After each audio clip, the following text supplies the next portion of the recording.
ซื้อเสือมีอยู่รอบสุด1เขาพอดีดีบอกมีใช้เลยเพียงไปบอกกูจะพาไปไปไปไป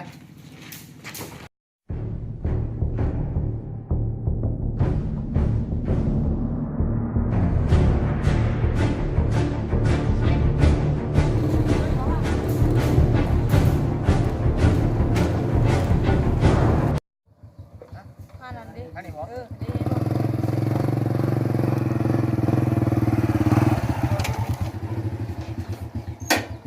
เอาเบิกทำเสือขามอ่ะต่อการต้นใดทิ้งขาเครื่องหมอต้นใดทิ้งขาเครื่องหมอจะมักเสียแบบไรส่งแบบไรมักแบบไรเด้อไรเด้ออยากไรแบบไรล่ะมีผู้เสียหายมึงไว้วางใจมันเสียวจะสูดของหนามเลยดิแล้วอยากไรแบบไรล่ะมันมีแบบไรเลยอยากไรแบบไรล่ะจะกระบอกคอยเบิ้งมันมีแบบไรแน่เลยอยากไรแบบไรล่ะแล้วมันในหาดมันมีแบบไรแหละแม่ก็อยากไรแบบไรล่ะกระบอกสิจะกระบอกคอยเบิ้งแล้วมันมีแบบไรแน่ไรแบบไรอยากไรแบบไรล่ะเดี๋ยวคนเลือกเอาเองไงเสื้อ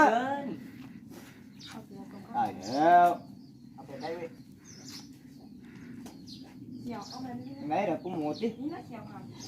คนไรเขามากคนไรก็แจ้เนาะคนละ10 10แท้คนละ10 10แจ้เนาะเสียดีเนาะต้องการให้พ่อข้าถอดตรงโอ้ไปมาไหนเนาะเสียวตัวนี้งามเสียวนี่ก็แจ้แล้วบอกก็แจ้แล้วบอกเดี๋ยวเอาตัวนี้ไปยังสินค้าเขานำเขาแต่สินค้ามือช่องเท่านั้นเนาะแมนมีแต่ของก๊อปเท่านั้นเนาะไอ้สัสมีแต่ของก๊อปเท่านั้นเนาะเสือใหม่ๆนี่คือสิราคาแพงเนาะเสียเนาะตัวแบบได้ว่าดีที่สุดโอ้เสียวตัวนี้ก็ยันแพงเนาะตัวนี้นมมันยังใหม่เนาะไอ้ราคานี่เท่าไรนี่หัวตัวนี้แมน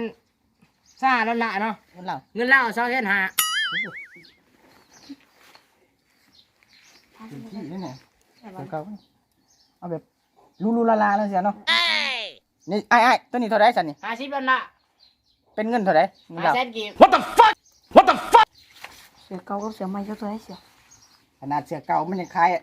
อันน่ะ500,000 กีบมันเต็มอยู่วะกันมืดเอามืดนี่เท่าไรอ่ะ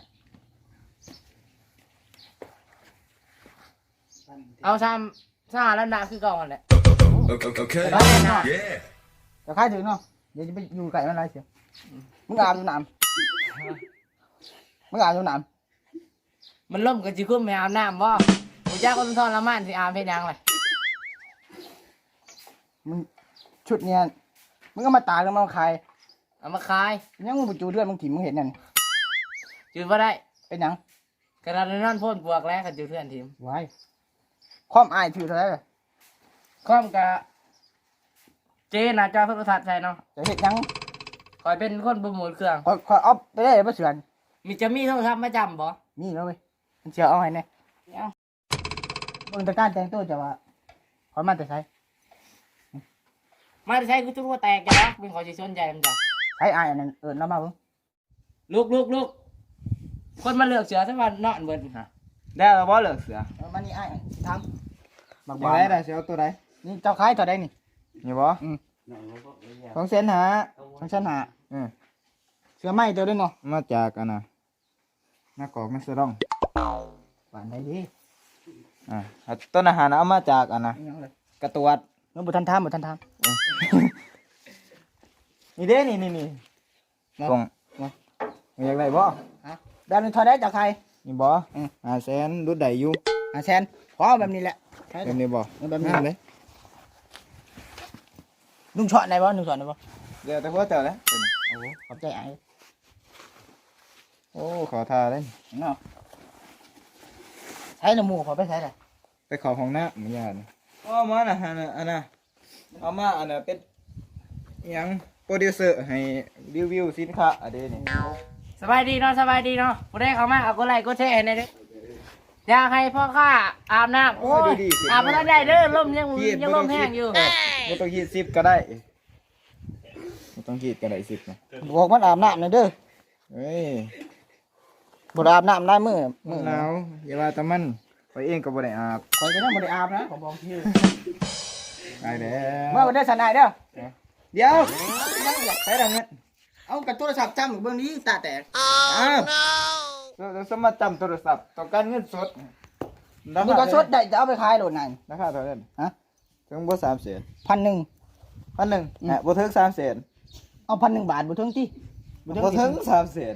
บาทได้ บาท เขาแต่เงินไหมเขาเอาเงินบาท ก็บ่เอาเด้ เอา สอง เออ เครื่อง นี่ เจ้าส่งตัวนี้จำคือนี่จะซื้อข่อยล่ะแต่ก็จำอีกเป็นยังข่อยได้มา ใจได้เด้อถ้าสามารถไปวางใจได้เนาะแม่นแม่นขั้วมอเชียวไทยอ่อยดีเนาะ จำคือ ไปวางใจได้ เอาบ่เสียเอา ถือว่าใต้จะนุ่งเขาลงซบได้นะ บัตรเงินครบจังมาเอาเลยส่งก็ได้ มึงครบมึงครบไป เงินครบจังมาเอา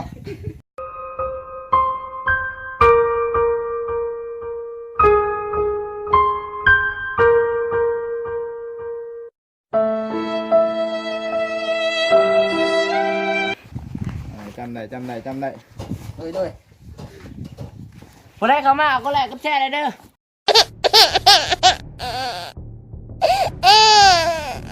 แจกพี่สลิปมือสองเนาะเอาดูได้เด้อรถจะจำไว้ก่อนเกือบได้เกือบโอ้ช่เนี่ย ไปยื้อว่าอะไรท่านว่ายื้อว่าอย่าแนมนะเกินเลย